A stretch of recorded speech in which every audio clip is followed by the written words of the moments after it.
Welcome to the Cambridge Financial Podcast with Bert Salazar, CEO at Cambridge Financial Partners, LLC. This podcast is all about tax-preferred retirement planning, economics, financial risk management, and achieving a risk-free and successful financial life. Now, your host, Bert Salazar. Bert Salazar. Bert Salazar.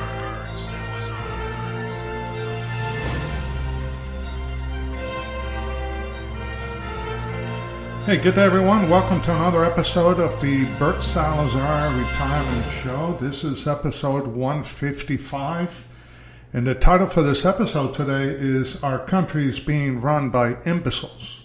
Once again, our country is being run by imbeciles. So, once I go through all of this, I think all of us, all of you are going to agree with me that we're being run by a bunch of idiots and imbeciles that have no idea what they're doing, and they're creating havoc in both our personal, but most important, in our economic lives. So, again, my goal today with this episode is to give you enough information, getting you to start thinking outside of the box, and getting you to take a look at your finances through a telescope as opposed to a microscope, because things are changing and they're changing very rapidly.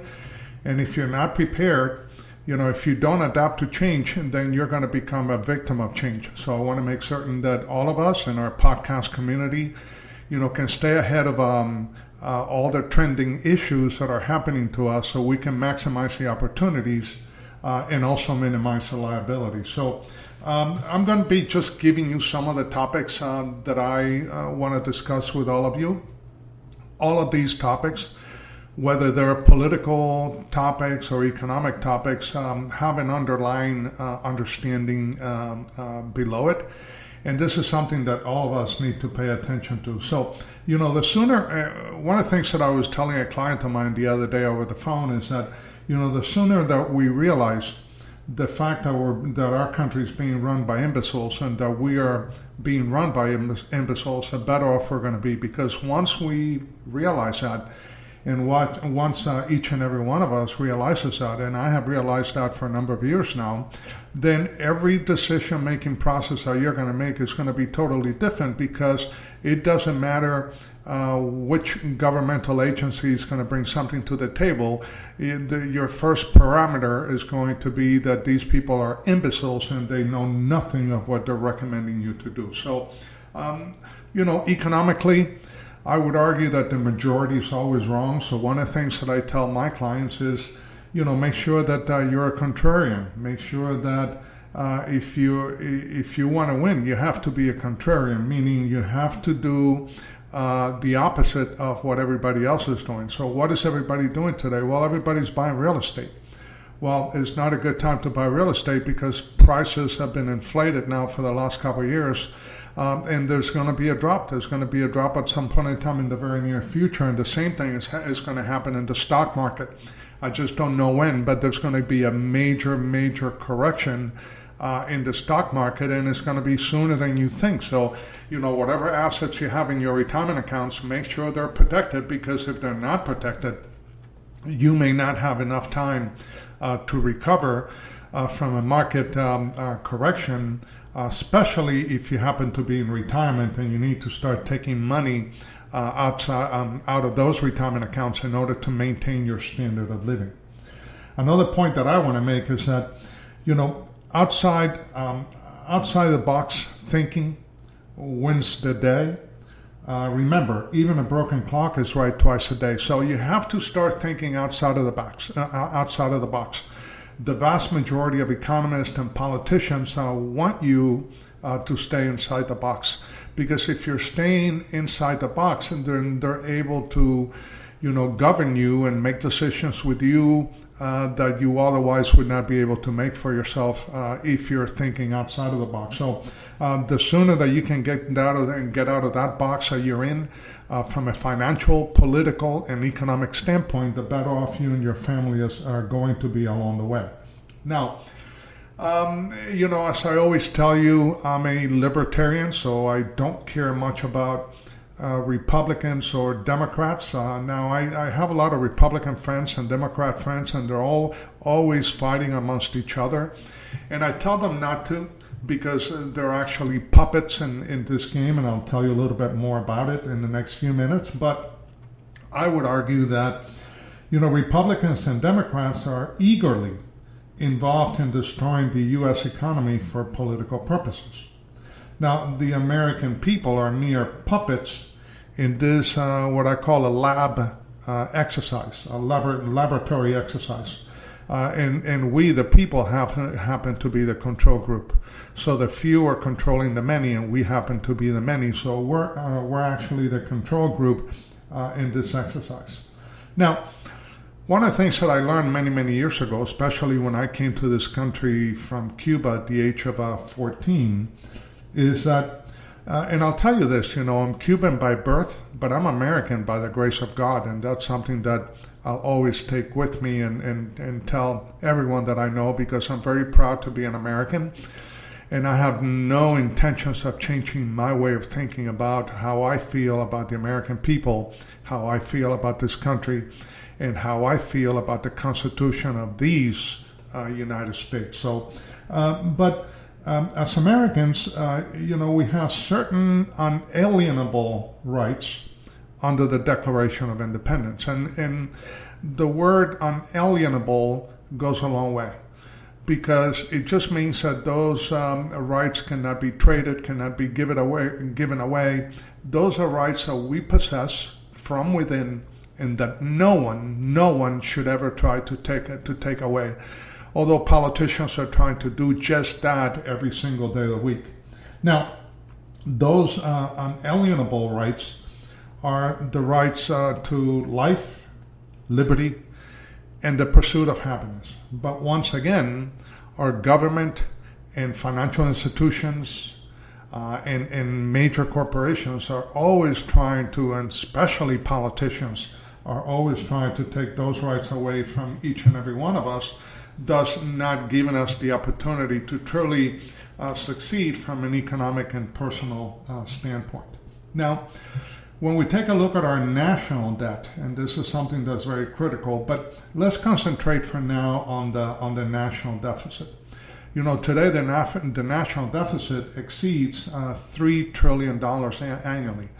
That means that we're spending $3 trillion more than the income that we're bringing in. So at the end of the day, what does that mean?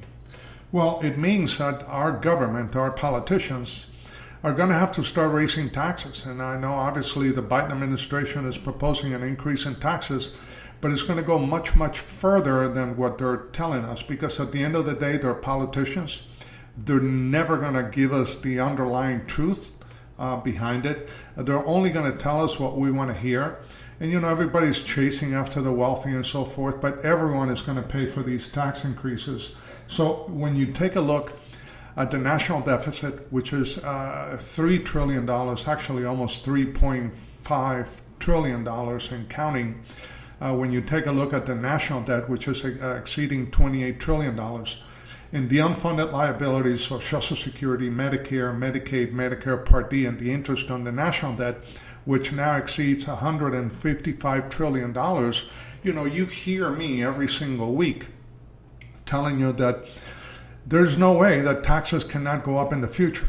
And in the very, very near future, by the way. So I'm not talking about the future 10, 15, 20 years from now. I'm talking about the future now. Because otherwise our country's going to go bankrupt. And perhaps, and this is what our politicians want, because they just want to continue to print money. And every time they print a dollar, that means that the dollar that you have in your possession is worth a lot less. Now, government officials will attempt to offset the national deficit via tax increases. And how are they going to do that? Well, they're going to be increasing your federal income taxes, your state income taxes, your county income taxes, your city income taxes, if you live on one of those states that will charge taxes at the state, county, and city level. Obviously, they will be increasing your payroll taxes. Your sales taxes are now in some states like California going through the roof. your gas taxes. Take a look at the gas. Are you putting your gas tank every single week? A lot of that cost is actually taxes that are being assessed by the government. So that's something for us to keep an eye out. And also on what is known as fees, but those fees are actually nothing more and nothing less than taxes. So that's the only way that the government is going to be able to get out of this hole. So they're going to continue to print money. They're going to try to give us a lot of money, so we have this false sense of security that the country's doing well and that we're doing well. Look, the government is giving me this, the government is giving me that. The government cannot give you anything that they don't take away from you first. And that's something that if you start thinking outside of the box and you start looking at your finances through a telescope as opposed to a microscope, then you're going to realize exactly what I'm talking about today. And that's something that is important. Now, also, think of it this way. The more money your government takes from you, or that our government takes from us, the more power they have upon you and your family and upon us and our family. So let me repeat that again. The more money the government takes away from us, the more power they have over all of us. And that's something that we should try to avoid as much as we possibly can. The problem is that the American people are stupid. Now, I would argue also that, just people for the most part are stupid. And the masses are also very, very stupid, because very few of us do have the ability to think outside of the box and start questioning and peeling the onion to make certain that we get to the core of the problem and also the core of the proposed solution that we are receiving from these politicians. Now, social programs, some of the social programs we have in this country are good. Millions of Americans benefit from certain social programs. But I would also argue that social programs are meant to hold groups of people in slavery. Now, both financially and psychological. So those are things that we got to pay attention to. So in reality, if you look at it today, especially today more so than ever before, and this is something that I'm seeing in 2021, that I started to see a little bit in 2020, but I had not seen it in 2019 or 2018, is that today, we have class and race warfare. And that's important to note, because that actually works for the social elites in government. See, a divided country cannot win. So what is happening, if you take a look at the current administration, everything is discussing critical race theory, which means that it's a Marxist ideology. You see, if you know anything about Marxism, if you know anything about communism and socialism, and believe me, I lived in a communist country, which is Cuba. Now, some of you may think that Cuba is socialist and not communist, or communist and not socialist, or a dictatorship that is on the left versus a dictatorship that is on the right. Trust me, I lived there for 14 years of my life, and I know what communism is and what communism does. And Cuba is a communist country, and there are many other countries around the world that we do that. But one of the things that Marxism teaches people to do, and classes of people to do, is that if they're able to divide you by either color or class, then they have more control over you. And the reason for that is that a divided country cannot win. And when we're all together, we can actually win, as opposed to fighting each other as we're doing, because we're puppets. And the government and the elites are the puppeteers.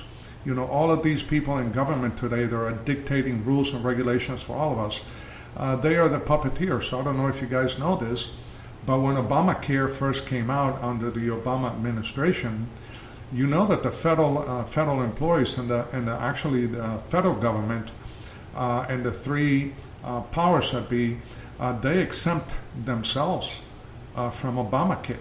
Now you wonder why, if Obamacare was so good, why did they exempt themselves from having to participate in Obamacare? You see, the people in government, the people that control each and every one of our lives, in each and every one of your decision-making processes, they're always doing things for their own benefit as opposed to yours, or as opposed to mine, or as opposed to ours. So another thing that I'm seeing with all of these, and by the way, all of these things that we're starting to see are impacting your economic life and that of your family.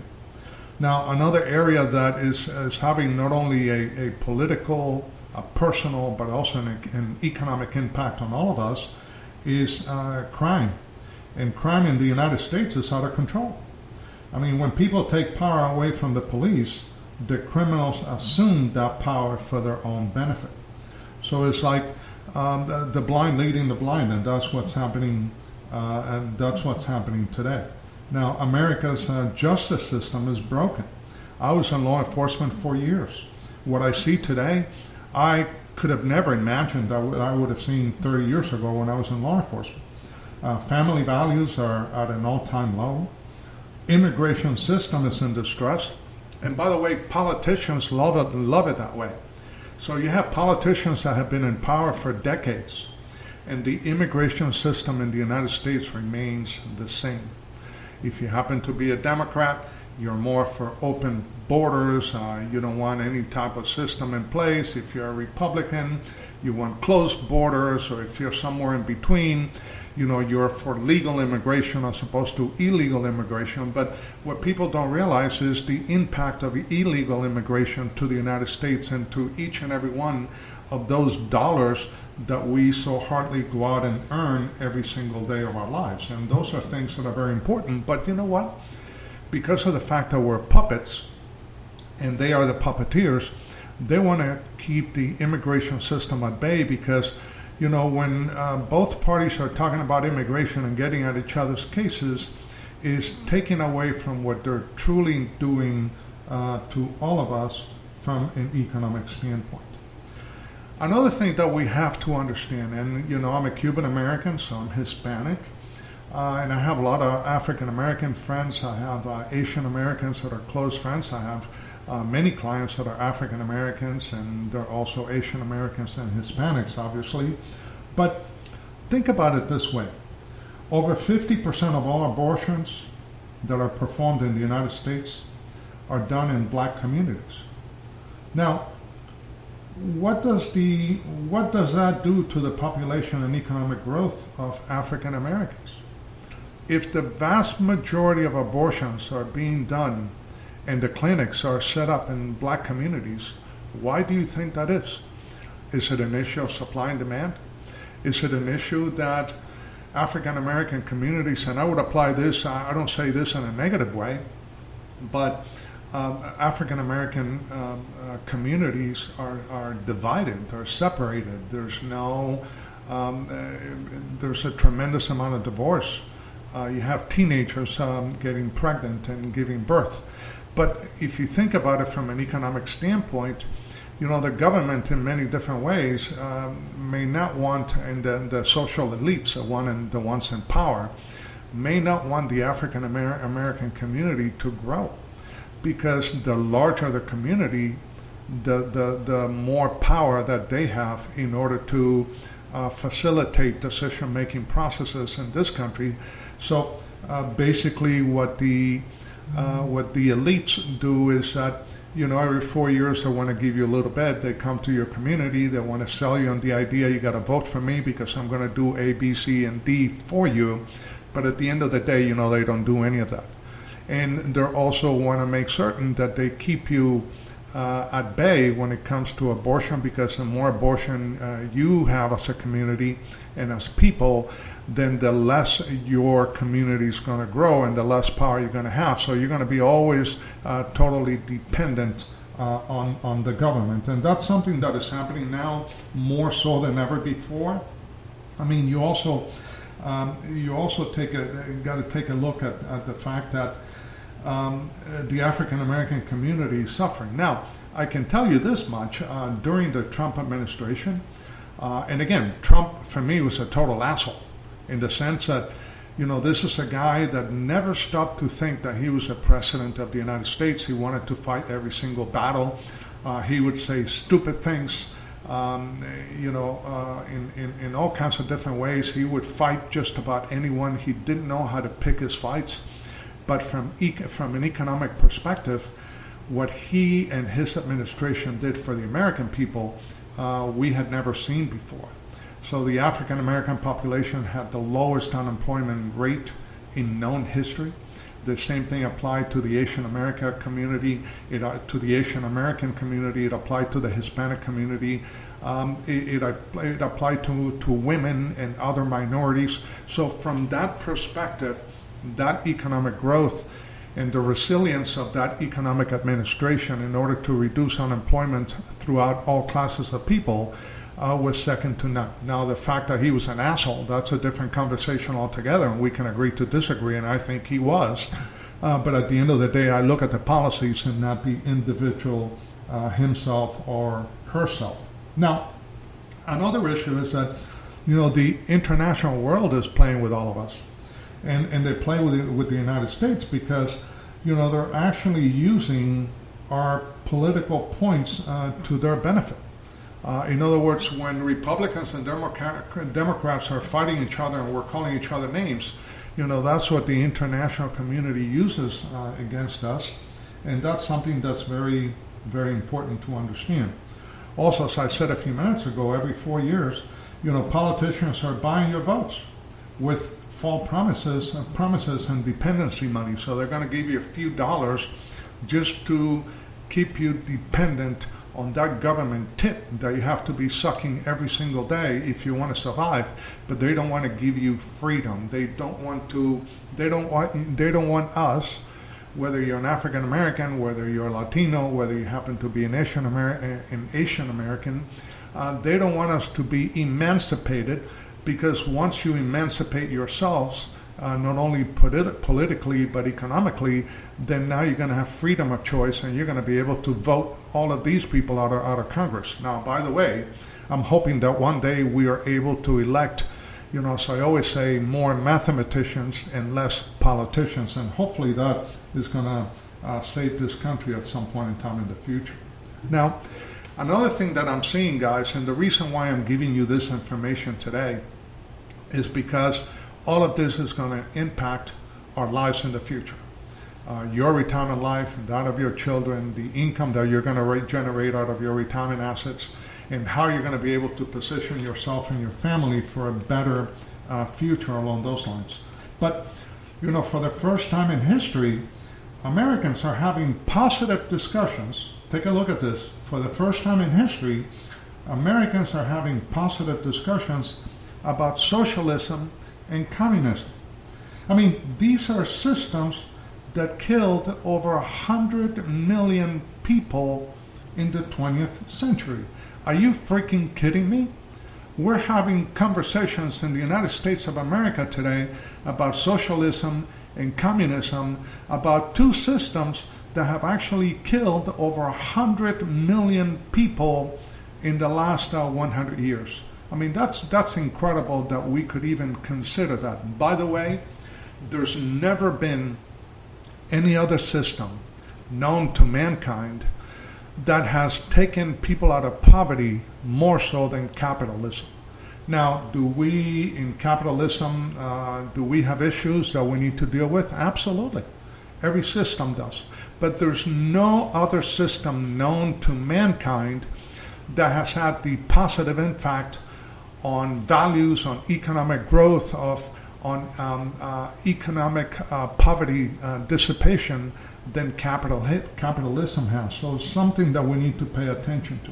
Now, most of you and most of my clients have a lot of your retirement assets in your 401ks, IRAs, defined benefit pensions, and so forth. But by the way, as I have said many, many times, the 401k system is the government cash cow program.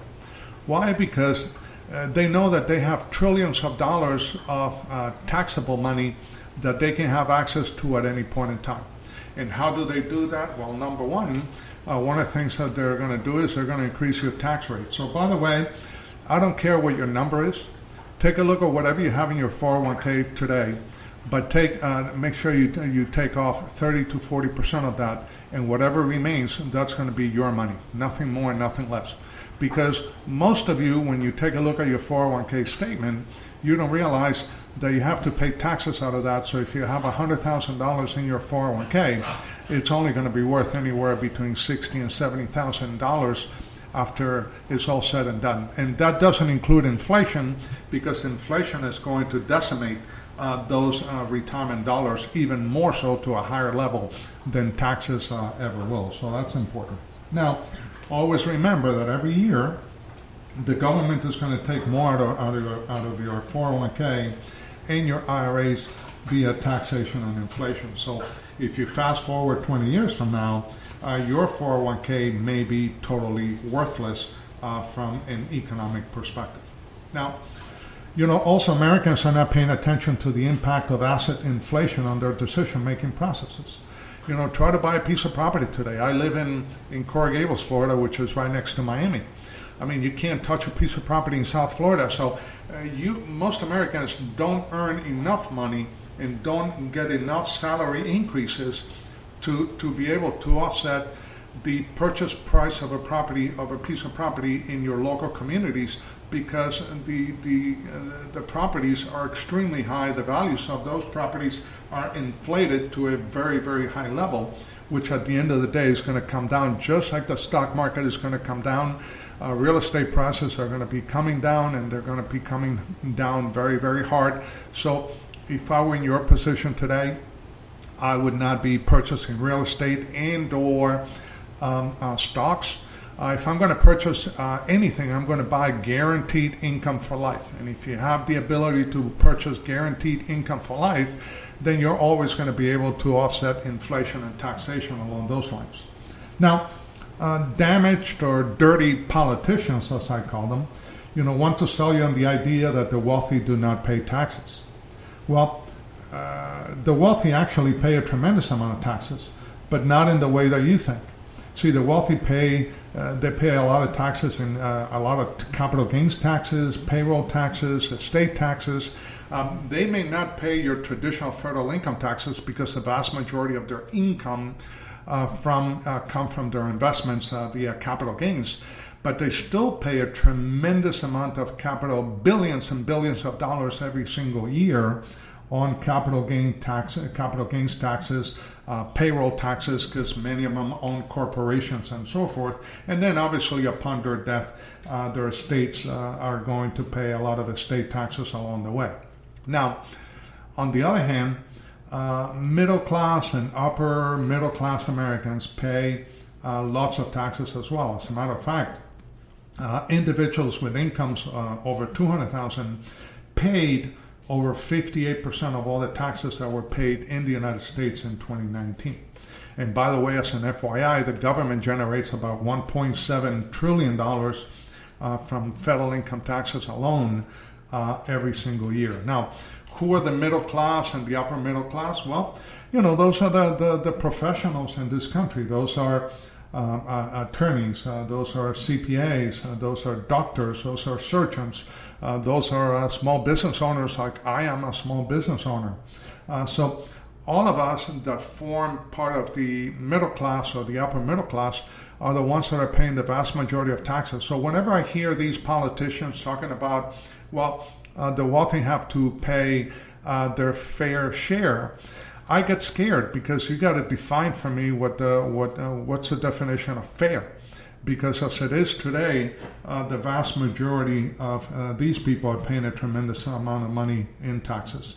Now, by contrast to all these numbers that I'm giving you, 2/3 of the 66 million returns that were filed by the lowest income tier individuals in 2019 paid no taxes at all.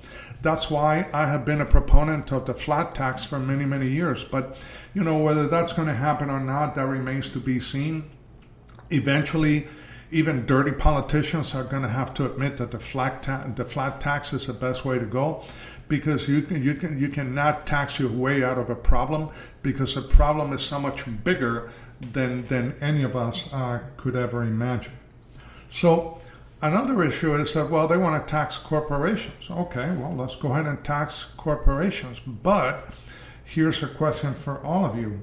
So what happens when you tax corporations excessively? Who pays the tax? Do you think that the corporations are going to pay the tax? Hell no. They're not going to pay the tax. They're going to pass that tax on to the consumer. And how they're going to do that? Well, they're going to continue to raise the prices of the goods and the services that they provide to all of us.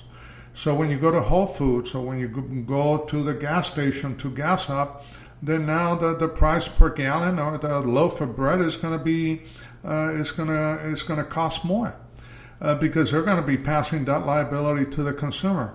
So you have to be really careful unless if you have no understanding of taxes, and most Americans only pay taxes, they don't understand taxes. But once you start to understand taxation, then obviously you're going to think a lot different than you would otherwise. And this is what I try to do for all of you on these podcasts, is to give you enough ammunition so you can become dangerous and start making the right decisions, not only for you, but also for your family as well. Now, let's talk a little bit about the social elite. And let's talk about, forget about the wealthy, let's talk about the social elite in power, which are actually more dangerous than any potential nuclear war that we may have coming down the pike in a war with another country somewhere in the world. But as a percentage of the American population, members of Congress enjoy a very high income. They have great tax benefits. They have outstanding employee benefits to include guaranteed pensions, right? And obviously they are the few controlling the many. Most important, all of these politicians, after a few years in government, they're all millionaires. Many of them that have been there for decades, they're multi-millionaires. So you know that the vast majority of them are a bunch of thieves, and they're making side deals in order to maximize a return for themselves and their families. And then what do they do in the meantime? Well, they keep you and I fighting amongst each other because you're a Republican, I'm a Democrat, or I'm a Democrat and you're a Republican, or I'm a Libertarian and you're a Republican or a Democrat. And as long as all of us keep fighting amongst each other, these people are getting away with murder, and there's nothing that we can do along those lines. So the bottom line that I tell my clients is, look, first thing is don't get into, first thing is never bring a knife to a gunfight. And the second thing is don't get into a knife fight with the IRS inside a phone booth. So there are things that you can do in order to protect yourself and your family from what's coming down the pike, and I'm going to share some of those ideas. Now, one is, well, what percentage of your current retirement assets are in tax-free accounts? I would argue very, very small amount.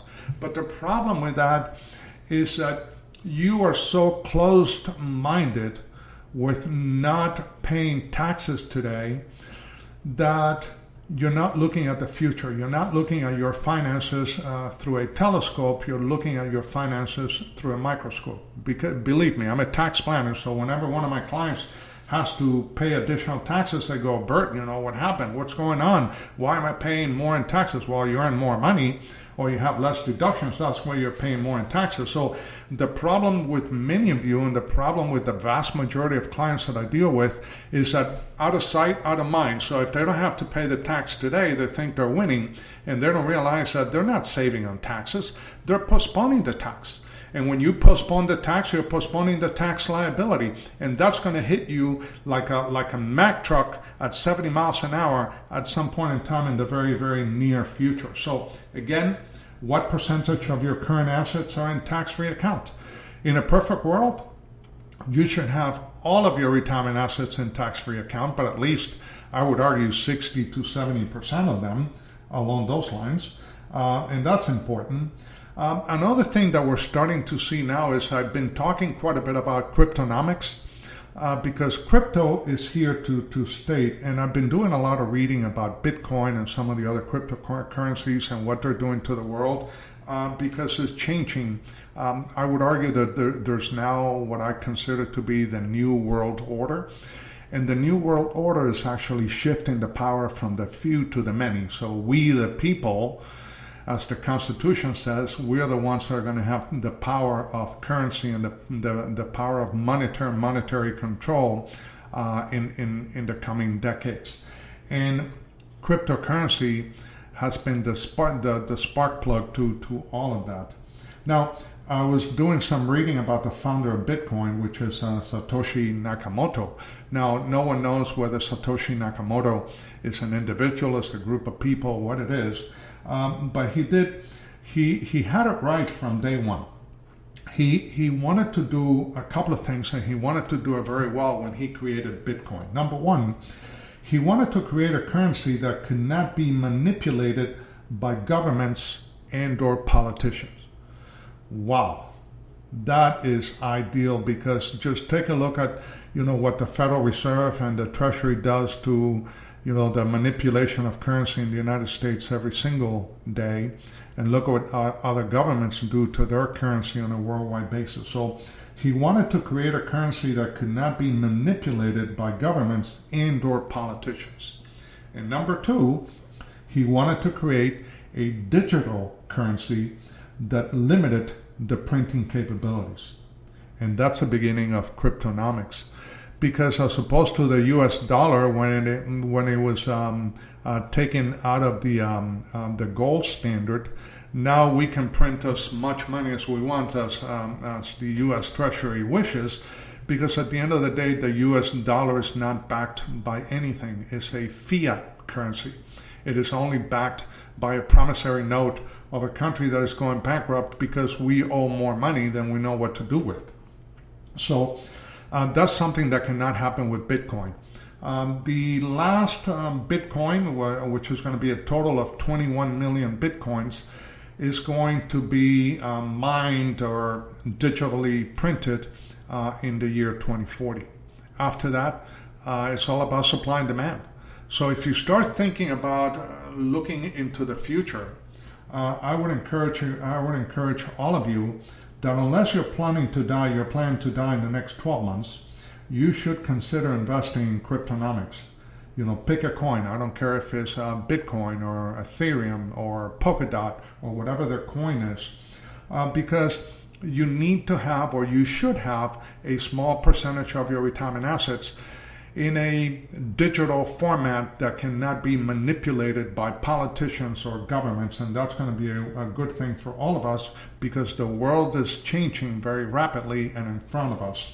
And one of the things that you would do by having a percentage of your retirement assets, and that's another retirement class and that I would call a crypto class, is that you may benefit from inflation hedging and also the economic shifting from the powerful few to the new world order of the powerful men.